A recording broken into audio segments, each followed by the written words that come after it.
अगर आप इस वीडियो को देख रहे हैं तो आप भी शायद मेरी तरह अपने ही मीडिया की क्रेडिबिलिटी के बारे में अपने मन में सवाल तो रखते होंगे। इंडिया में टीवी का स्टार्ट इंटरटेनमेंट के लिए नहीं हुआ था, न ही प्रोपेगेंडे के लिए। ये एक पब्लिक सर्विस के तौर पे इंट्रोड्यूस हुआ। 15 सितंबर 1959 को इंडिया में टीवी का एक लिमिटेड एक्सपेरिमेंट किया गया। ये एक्सपेरिमेंट एक लिमिटेड ट्रांसमिशन था और इसमें कम्युनिटी विविंग थी। इसका एक क्लियर ऑब्जेक्टिव था, इंफॉर्मेशन, एजुकेशन और national development. All India radio और बाद में दूरदर्शन के अंडर इंडियन टीवी को एक डेमोक्रेटिक टूल माना गया, सिटीजन्स को इन्फॉर्म करने के लिए, रूरल इंडिया को एजुकेट करने के लिए और डेमोक्रेसी को स्ट्रेंथन करने के लिए। लगभग 20 साल इंडिया में सिर्फ दूरदर्शन ही एक टीवी चैनल था और क्योंकि ये पब्लिक अकाउंटेबिलिटी के अंडर था, इसका कंटेंट रियल इंडियन लाइफ को रिफ्लेक्ट करता था। इसमें दिए जाने वाली न्यूज़ भी अलग थी, वो फैक्चुअल थी, बिना अननेसेसरी कन्फ्रंटेशन की थी और ऑथेंटिक थी। ट्रस्ट सेंसेशन से नहीं बल्कि क्रेडिबिलिटी और कंसिस्टेंसी से बिल्ड हुआ। लेकिन चलते चलते 1919 इंडियन टीवी के लिए एक रिवॉल्यूशन के तौर पे माना गया। सैटेलाइट टीवी आ गए, केबल नेटवर्क स्प्रेड हुआ, CNN जैसे फॉरेन चैनल्स ने न्यूज़ कंजप्शन बदल दिया। फिर प्राइवेट इंडियन टीवी चैनल्स आ गए, जी टीवी, स्टार प्लस, सोनी और ये बाकी सब। यहाँ से न्यूज़ का करेक्टर चेंज होने लगा। न्यूज़ और इंटरटेनमेंट मार्केट ड्रिवन हो गए।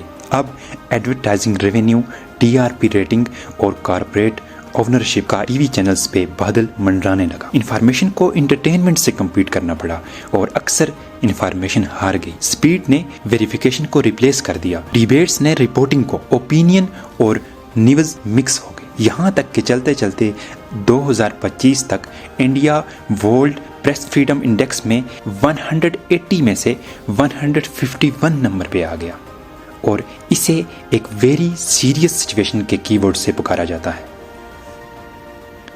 लेकिन ऐसा क्यों हुआ? ऐसा इसलिए हुआ क्योंकि मेन स्ट्रीम मीडिया वक्त गुजरने के साथ साथ जर्नलिज्म से ज्यादा एक स्पेक्टेकल बन गई। अब इंडिया में जर्नलिज्म को एक रेज जर्नलिज्म के तौर पे देखा जाता है। नाइटली डिबेट्स अब इंफॉर्मेशन की नहीं होती, ये मीडिया ट्रायल्स, कंस्पिरेसी नैरेटिव्स जैसे लाओ जहाद, कम्युनल एंगल्स TRP के लिए और न जाने क्या क्या। इस कॉर्पोरेट ओनरशिप और पॉलिटिकल पावर के नेक्सस ने एडिटोरियल इंडिपेंडेंस को वीकन कर दिया है। अब गवर्नमेंट पे क्रिटिकल कवरेज नहीं होती, रूलिंग नैरेटिव्स का ब्लाइंड एम्प्लीफिकेशन किया जाता है। यानी कि इंडिया में मीडिया ने पावर को क्वेश्चन करना ही छोड़ दिया है। अब तो प्राइम टाइम न्यूज़ में सेलिब्रिटी गॉसिप्स होते हैं और इस तरह की कई एब्सर्ड स्टोरीज चलाई जाती हैं। अब इंडिया में न्यूज़ और इंटरटेनमेंट का डिफरेंस ऑलमोस्ट खत्म हो चुका है। अब मीडिया का बिजनेस मॉडल एड ड्रिवन हो गया है।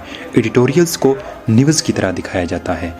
अब कॉर्पोरेट इंटरेस्ट्स को प्रोटेक्ट किया जाता है। अब व्यूअर को मीडिया एक प्रोडक्ट के तौर पे देखती है। अब न्यूज़ रूम में लीडरशिप अर्बन और अपर क्लास डोमिनेटेड है। मार्जिनलाइज्ड कम्युनिटी को अंडर रिप्रेजेंट किया जाता है। अब रूरल इश्यूज इग्नोर किए जाते हैं।